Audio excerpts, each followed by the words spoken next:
আল্লাহু মুহাম্মাদুর রাসূলুল্লাহ সাল্লাল্লাহু আলাইহি ওয়াসাল্লাম। এটারে আবার আরেকটা মনে করিয়েন না, আগে যেটা কালেমা ওইটার সংক্ষিপ্ত রূপ হইল এটা কালেমা একটাই। আগে আশহাদু আল্লা ইলাহা যেটা পড়ছি এটা একটু বিস্তারিত, আর এটা হলো ওইটার সংক্ষিপ্ত রূপ, কিন্তু দুটো একই কালেমা। কি বুঝে আসছে? এখন সাহাবায়ে কেরাম কালেমার মধ্যে পড়ছেন কি? মুহাম্মাদুর রাসূলুল্লাহ সাল্লাল্লাহু আলাইহি ওয়াসাল্লাম, অর্থাৎ মুহাম্মদ সাল্লাল্লাহু আলাইহি ওয়াসাল্লাম আল্লাহ রাব্বুল আলামিনের রাসূল। আর মুনাফিক কি বলতেছে? ইন্নাকা লারাসূলুল্লাহ, ও মুহাম্মদ সাল্লাল্লাহু আলাইহি ওয়াসাল্লাম আপনি অবশ্যই অবশ্যই আল্লাহর রাসূল। আচ্ছা, এবার বলেন, সাহাবীরা বলছেন মুহাম্মদ সাল্লাল্লাহু আলাইহি ওয়াসাল্লাম আল্লাহর রাসূল, মুনাফিক বলতেছে অবশ্যই অবশ্যই আপনি আল্লাহর রাসূল। কারটা শক্তিশালী? যে বাহ্যিকভাবে মুনাফিকেরটা শক্তিশালী না? কারণ সাহাবায়ে কেরাম বলছেন খালি মুহাম্মাদুর রাসূলুল্লাহ সাল্লাল্লাহু আলাইহি ওয়াসাল্লাম, আর মুনাফিক বলতেছে ইন্নাকা লারাসূলুল্লাহ। তাহলে মুনাফিকেরটা কিন্তু আরো শক্তিশালী। আল্লাহ রাব্বুল আলামিন তার জবাবে বলেন, ওয়াল্লাহু ইয়ালামু ইন্নাকা লারাসূলু, ও রাসূল আমি তো আপনাকে রাসূল বানাইছি, আমি আল্লাহ ভালো করে জানি আপনি আমার রাসূল। ওয়াল্লাহু ইয়াশহাদু ইন্নাল মুনাফিকিনা লাকাযিবুন, আমি আল্লাহ সাক্ষী দিচ্ছি অবশ্যই অবশ্যই মুনাফিকেরা মিথ্যাবাদী। মুনাফিকেরা বলছে অবশ্যই অবশ্যই আপনি রাসূল, দুইবার বলছে না?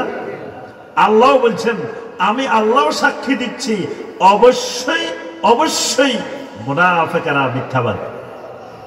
তাহলে দেখেন মুনাফিকেরা কালেমা আমার আপনার চাইতে আরো সুন্দর করে পড়ছে না? কি কথা কয় না?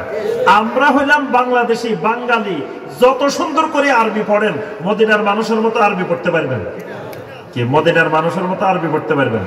তা আমার আপনার কালেমার চাইতে ওই মুনাফিক গুলার কালেমা কিন্তু আরো সুন্দর ছিল, উচ্চারণ আরো সুন্দর ছিল না? এরা আরবের লোক, আরবি ভাষার লোক, এত সুন্দর করে কালেমা পড়ছে, কিন্তু এই কালেমা তাদেরকে জান্নাতে নিতে পারে নাই। আল্লাহ পাক বলছে খালি জাহান্নামে যায় না এরা। ইন্নাল মুনাফিকিনা ফিদ দারকিল আসফালি মিনান নার, একেবারে খালি জাহান্নামে না, জাহান্নামের সর্বনিম্ন স্তরে চলে গেছে। নাউযুবিল্লাহ, কাফেরের চাইতে আরো নিচে মুনাফিকদের জাহান্নাম। তাহলে বোঝা গেল এই কালেমা পড়লেই খালি জান্নাত পাওয়া যায় না।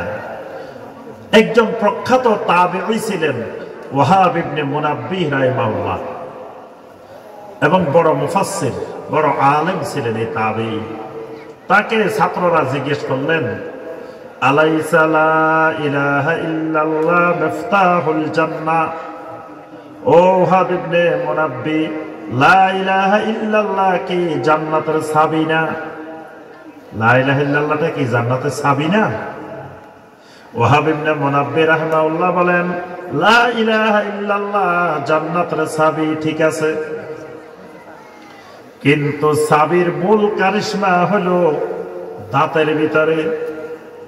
ওই তালার মধ্যে যেই দাঁত, ওই দাঁতের সাথে যদি চাবির দাঁতটা মিলে তাহলে তালা খোলে, দাঁতে দাঁতে যদি না মিলে, একই কোম্পানির তালা একই কোম্পানির চাবি, তাও তালা খোলে না।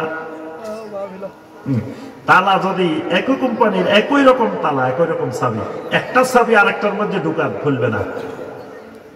না খোলার কারণ কি? দাঁতে দাঁতে মিলে নাই। তাহলে চাবির মূল জিনিস হলো দাঁতের ভিতরে। তোমার কালেমার দাঁত, তোমার লা ইলাহা ইল্লাল্লাহর দাঁতগুলা যদি আল্লাহ রাব্বুল আলামিন জান্নাতের ভিতরে যে তালা লাগাইছেন ওই তালার দাঁতের সাথে যদি না মিলে, তো তুমি যেই চাবি নিলা সারা জীবন ঘুরাইলেও জান্নাত খুলবে না। তোমার এই কালেমায় জান্নাত খুলবে না।